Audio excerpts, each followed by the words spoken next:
E Márcia Prado, ela está falando assim, toque por limpeza pode ser obsessão? É uma auto-obsessão. Qual que é a obsessão? A pessoa ela tem ali, muitas vezes, nas lembranças, nas memórias que ela está no seu inconsciente, situações onde ela viveu em ambientes muito sujos, né? Onde ela teve, por exemplo, desencarnado e ficado em lugares muito sujos, onde ela passou em lugares do umbral, onde ela viu ali muitas coisas que lhe davam repugnância, então ela não queria que encostasse nelas. Então essas pessoas elas estão toda hora tirando uma sujeira invisível, porque isso está no seu inconsciente ainda, aquela preocupação de não se sujar novamente, de não encostar naquilo novamente. Então quando a pessoa tem esse toque, né, que é o transtorno comportamental obsessivo, né? Exatamente. A pessoa tem até um filme interessante que fala disso. Sobre isso também. É uma coisa que a gente tem que trabalhar em nós, porque dá uma agonia na pessoa quando ela não faz aquilo e ela tem que fazer. E às vezes, várias vezes, até para ela sentir que aquela ação foi realizada. Pode ser da chave de você trancar a porta e voltar 2, 3 vezes. Para ver se trancou mesmo. A ver se trancou. Descer para ver se apagou a luz. Coloca a coisa no lugar, depois coloca lá, alguém tira, você vai pôr de novo.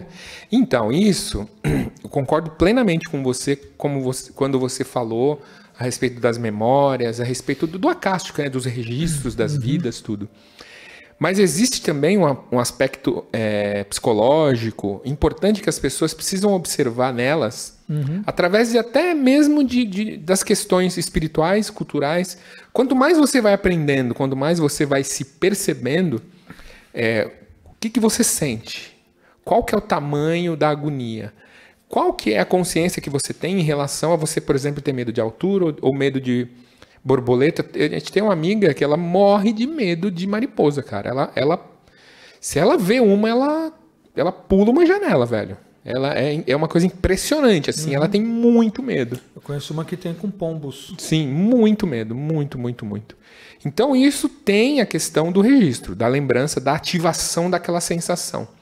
Mas, às vezes, o remédio para isso é você mesmo, através de uma consciência, falando, olha, eu tô aqui, tô seguro, a altura tá lá, então eu posso até estar com medo agora, mas eu vou suprimir esse sentimento.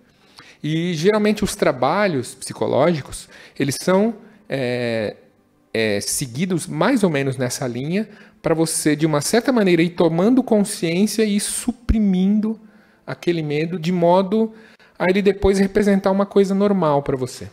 Que é justamente o motivo dessas informações retornarem na vida presente, né? Exatamente. A gente tem que às vezes para você ressignificar, né? Ressignificar. Temos que reescrever, porque senão isso vira um looping, né? Vira. Não, e piora, né? Às vezes uma coisa traz outra e por aí vai, né? Prejudica. Viram neuroses. Tem gente que para a vida por conta de alguns tipos de toque ou vícios psicológicos, né? Tem uma amiga que morre de medo de palhaço.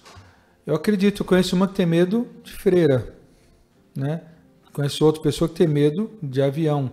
Mas esses toques, né, esses transtornos obsessivos, eles são sensações que essas pessoas têm e uma necessidade muito grande, né, de refazer aquelas coisas. Estão refazendo os mesmos caminhos, os mesmos passos, as mesmas ações várias vezes, como se não tivesse ter certeza, né, dentro delas que aquilo já foi feito.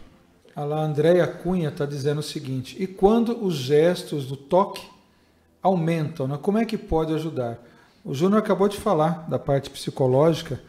Primeiro você tem que identificar o problema, depois você tem que aprender quando que ele ocorre, porque o toque ele tem um disparo, ele tem um gatilho dentro da pessoa, né? E o nosso cérebro, gente, ele é inteligente. Se ele aprendeu uma coisa e está repetindo a mesma coisa, tem um porquê de fazer isso. Ele torna isso automático, inclusive. Ele torna automático, né? Então, tem gente que mexe, né, no cabelo. Quando tem cabelo, né, no meu caso já não dá. E você conversa com a pessoa está toda hora assim. É um toque, né? É um hábito que está fazendo muitas vezes inconsciente. Primeiro é tomar consciência dele, né? E segundo é tentar controlá-lo.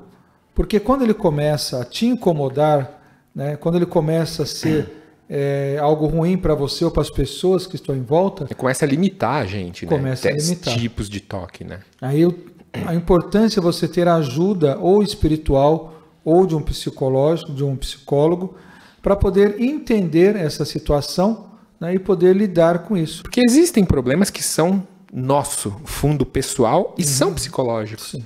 Mas existem problemas que são nossos, mas são espirituais. Existem problemas que são da parte dos registros que você falou, que vem à tona o sentimento daquela época, de repente, que você desencarnou, ou de algum trauma muito importante que você passou numa vida passada. E um profissional que estuda, que se forma nisso, cara, ele tem a condição e a capacidade de identificar as coisas, eles têm técnica, eles têm meios. Então, por isso que é muito bom quem tem qualquer tipo de mania, alguma coisa assim, procurar um profissional.